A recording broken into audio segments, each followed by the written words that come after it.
This is one of our newest products that I'm very excited about, Trust Vault Secure Data, and it really makes use of the trust group, your trust groups, that is. For an example, so as you see from this picture, you have an Apple, Google, BlackBerry smartphone out in the field. There's an executive in the field. He has just created a document on his Android, some kind of a very sensitive document, and he needs his user in the office to read that document. He takes the document and he encrypts it on his phone using and he specifies a trust group. So let's say he's the executive, and so he will choose the executive trust group to encrypt this file.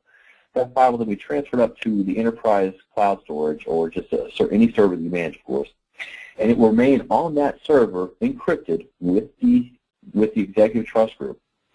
At that point, the executives in the office can then launch their Trust Vault application on their desktop and access the file and decrypt it using their own executive trust group. So if you have someone who does not have the executive trust group and they try and access that file, they will not be able to. They will be able to see the encrypted file, but they will never be able to open it unless they are assigned that trust group or the original architect of the file re-encrypts it with a different trust group. And we do envision the ability to encrypt a file with multiple trust groups. So you'd be able to put a file out there for several groups.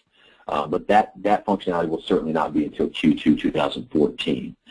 But this is a really neat way for your remote users to be able to work in the field and communicate documents and data back to your end users inside the office. And certainly inside your office you can use this as well, just from machine to machine. And again, both sides have to have a trust chip. And since the cloud server does not have a trust chip, it is not unencrypted there. So it will always remain encrypted on that server.